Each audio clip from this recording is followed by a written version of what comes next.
In the last episode, we got snowed in at one of Argentina's most remote borders. Whilst a new day brings a new country, it also comes with new problems.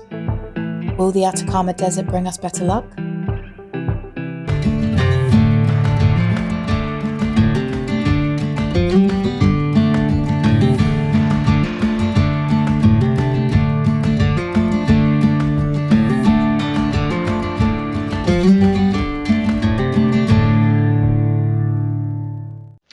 Good morning. It's day 2 here in Hammer. Last night was pretty cold. We were all right in our room. We slept with all our clothes on and our balaclavas on and everything, all our thermals. So we weren't too bad. Had our sleeping bags as well. But out here it did get to -10. So we were really thankful we got that little place to stay and had a couple of beds. So we've packed up the bikes. They're all ready to go, and now we're going to head to the border and see what the outcome is. Okay, let's go and see if this border's open. Really happy we found that place to stay. It was slim pickings as there was a big queue of people at the border yesterday, and when we went out to try and find food in the evening, we saw people sleeping in these abandoned buildings, camping by the side of the road, and I did not envy them at all. It would have been cold last night. Yes, we're up at 4,100 meters, so when the sun's out, things warm up and it's quite nice. As soon as that sun goes, the temperature plummets.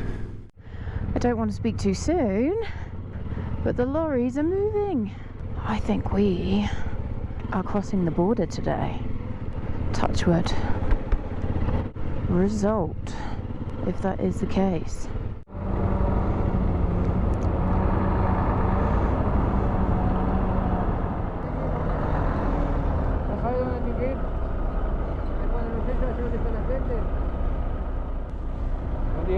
Buenos días.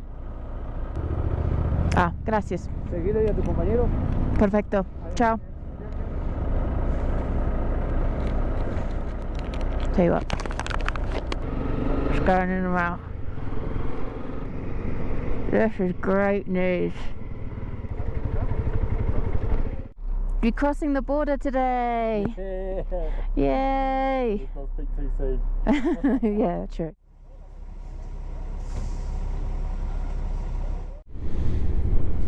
Hasta luego.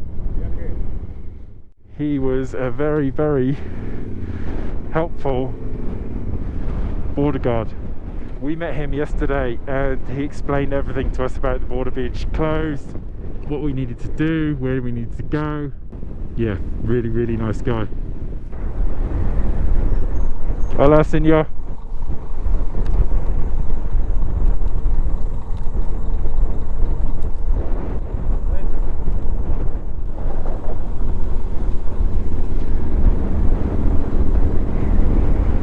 That's it.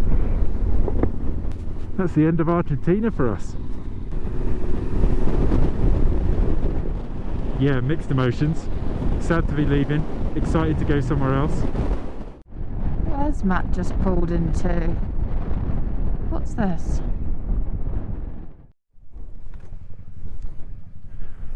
Just pulled in to have a look at this view.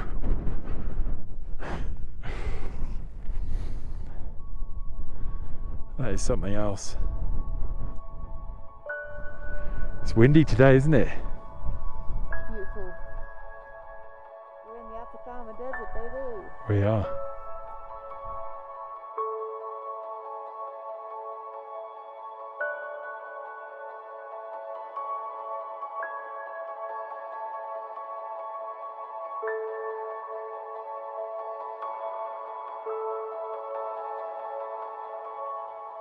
This border crossing between Argentina and Chile is one of the highest in the world and of the Andes, so the riding conditions along this stretch of road proved challenging at times. 4,837 meters. That's how high we are. My breathing is starting to go. The deeper we went into the mountain pass, the clearer it became as to why the border was closed on us the night before. Snow and ice scattered the landscape around us. We were just glad that we hadn't attempted it in any worse conditions. We were luckier than some. It was undeniably beautiful, all the mountains dressed in snow. Yet another striking perspective of South America's diverse landscapes. But inevitably, riding through such cold, remote and wide open terrain began to really wear us down. I am having to pull in here because my hands and my left hand is numb. Completely. Found a little gully where we can get out of the wind. Whoa, it's tough going.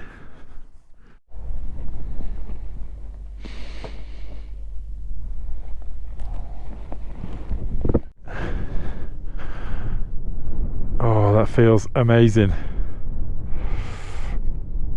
Just trying to warm up the hands.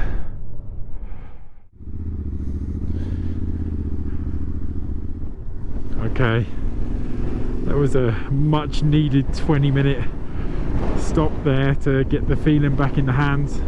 That was not enjoyable for about 10-15 minutes of that, because I had that burning feeling when the blood was rushing back to them and they were warming up again. That was painful, very, very painful. But we're good. I feel the hands again, nice and warm. Now we're going to descend. I think we're going downhill now all the way. We're going to drop a couple of thousand meters as we head to San Pedro de Atacama. Whoa, look at that. I have a feeling that that's the town we're heading to. It's all the way over there, still 20 k's away. Oh, I'm excited. So much to see here. I'm excited as well because this is not the Chile as we know it, like as Matt and I have experienced it. Like, this really reminds me more of Argentina than Chile. It's cool that we are going to experience this. I'm loving, like, we're in the desert, there was snow, and there's loads of volcanoes. What more could you ask for? So cool. Look at this valley we are dropping into. This is pretty spectacular. The Atacama. We finally descend into civilization, the desert town of San Pedro de Atacama. After a few hefty days riding through those mountains, we find a place to stay and give ourselves a much needed chance to rest and reset. Let's have a little look at our room. Oh, I have to duck to get in here. That'll do. That'll do nicely.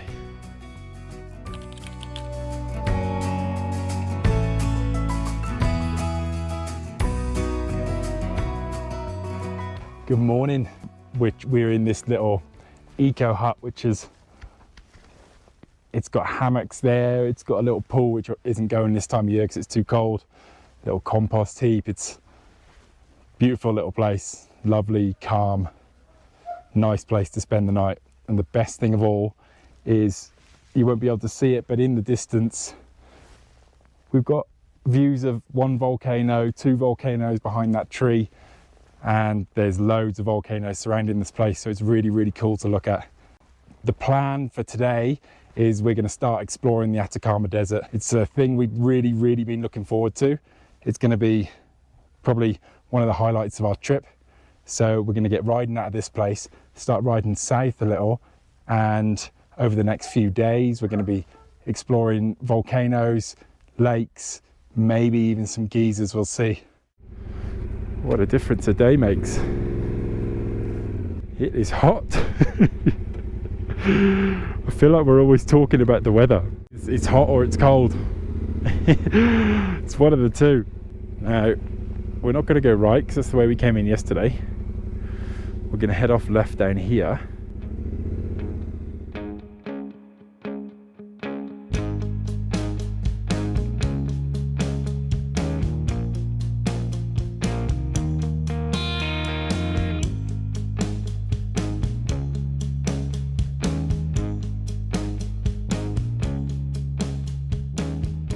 So we just treated the bikes a little bit.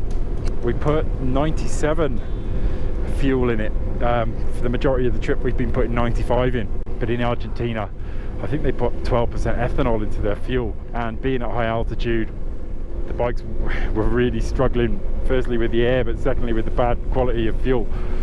So we've given them a little bit of a treat this morning and put 97 into them. We're in Chile now, so the Chilean fuel is better quality, and we're putting 97 in, so we might feel a little bit of a difference.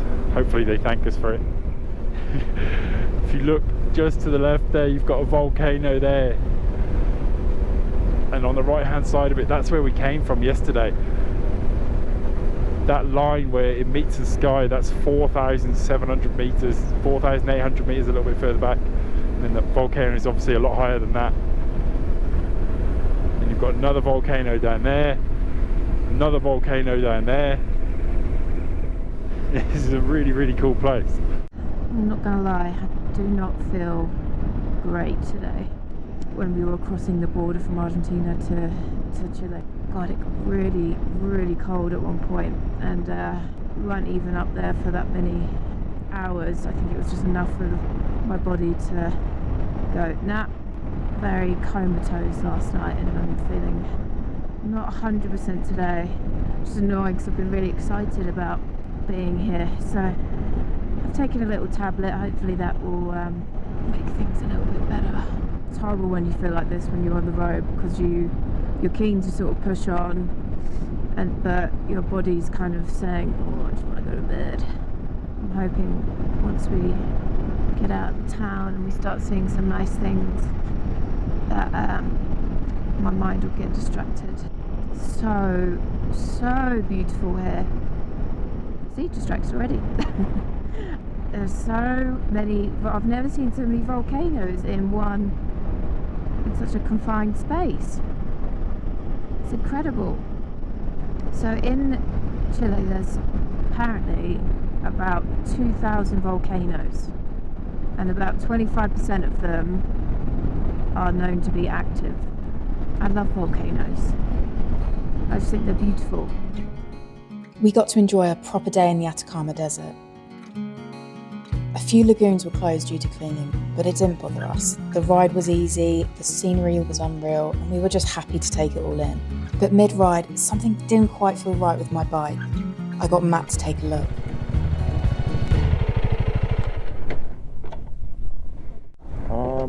I don't know what that is. I'm a little bit worried. It's a knocking noise. There is a knocking noise, isn't there? I don't know whether it's the drive, like the chain and all that, or if it's coming from the front sprocket, or if it's, I don't think, I'm not sure if it's engine, I don't know.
It's only when you're pulling off, Yeah. and then you've got power on, engaged, and there's tension on the chain. I've got a feeling it's that sprocket shaft.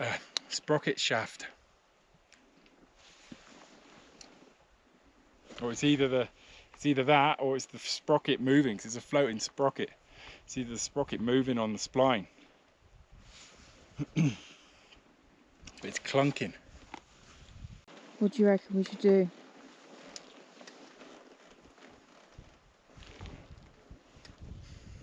Not sure. Just keep an eye on it, see how it goes.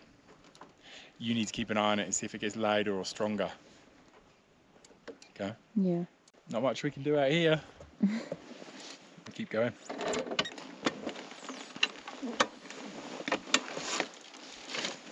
I noticed this knocking when we were in Argentina, when we were like 4,000 or 3,000 meters high. I don't know if you guys caught any of those videos with us doing the northern part of northern Argentina, but the bike was really struggling in altitude. I just kind of put down that knocking noise to that, and we always said, oh, once we're sort of below 3,000 meters, let's reassess. And we're now at sort of the 2,000 meter mark, and it's still making that noise. So we now know it's not anything to do with the altitude.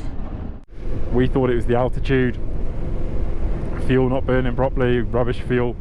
We put decent fuel in this morning. We're down below 2,500 meters, and that knocking is still there. It seems like it's coming from the shaft which the front sprocket is put onto. When you take off and let the clutch out, it clunks, and then when you change your gears, it clunks again. Yeah, it's a little bit concerning. We definitely have to keep an eye on it, see what's going on.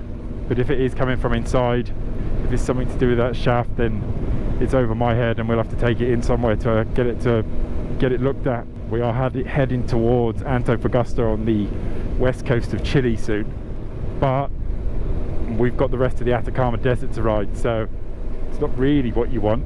You want your bikes to be pretty perfect and not have any worries about them when you're riding somewhere like this. We'll keep an eye on it, we'll see how we go. There's never a dull day on the road, I can tell you that.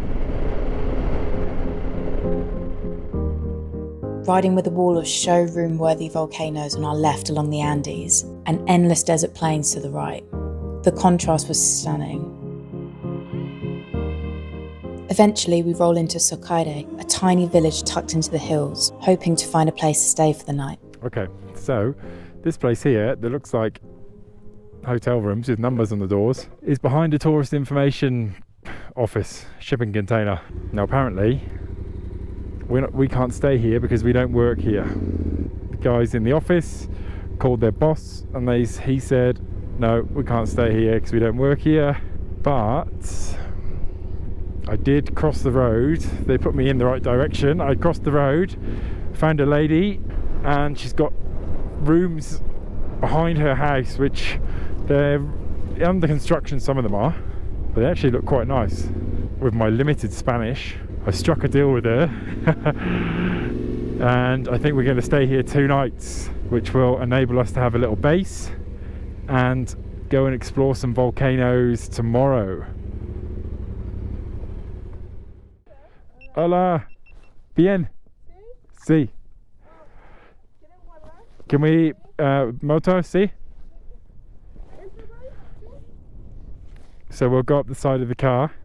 Just be careful in the width of yours. Do you want me to go up first?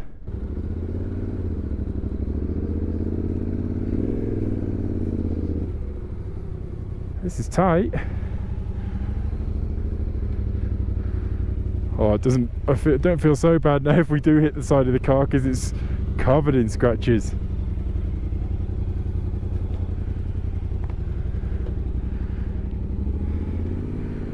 Here we go.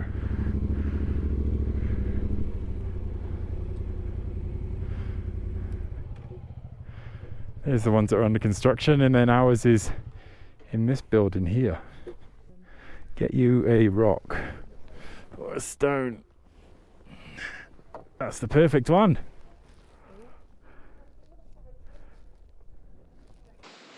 So result, we're going to stay here. You can see it's under construction still, and so's the house as well. But they've asked us to give them an hour. They're going to get the room ready, so we're going to go for a little wander in this town and try and get some food. Hayley's feeling a little bit pooped today. Hopefully we'll get her some hot food and she feels a little bit better.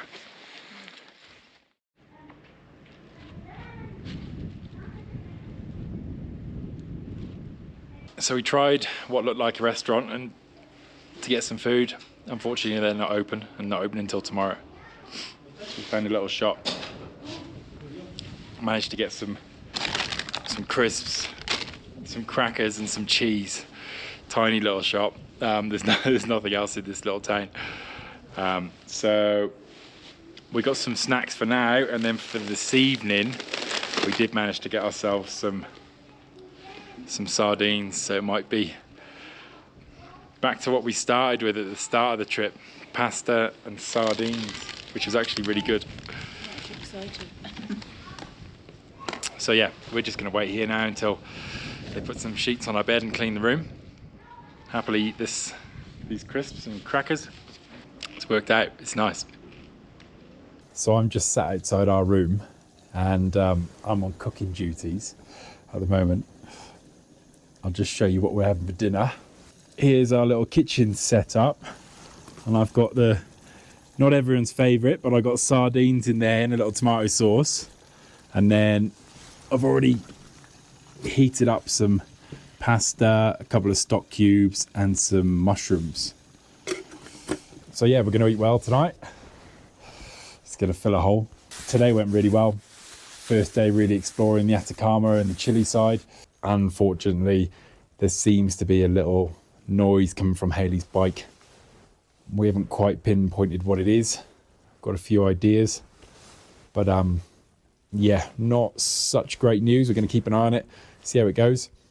It's just one of those things. It's not really the place where we want to be riding with a bike. We might have a problem with it. We're going to, after we've had a look at some volcanoes tomorrow, we're going to go off riding straight across the Atacama to the west side of Chile, and it's not really where we want to go with the problem. So yeah, fingers crossed it's going to be all right. Okay, so that is a wrap for today. I'm going to serve this food up. Hopefully it goes down well, and we'll see you in the next episode. Thanks very much for watching.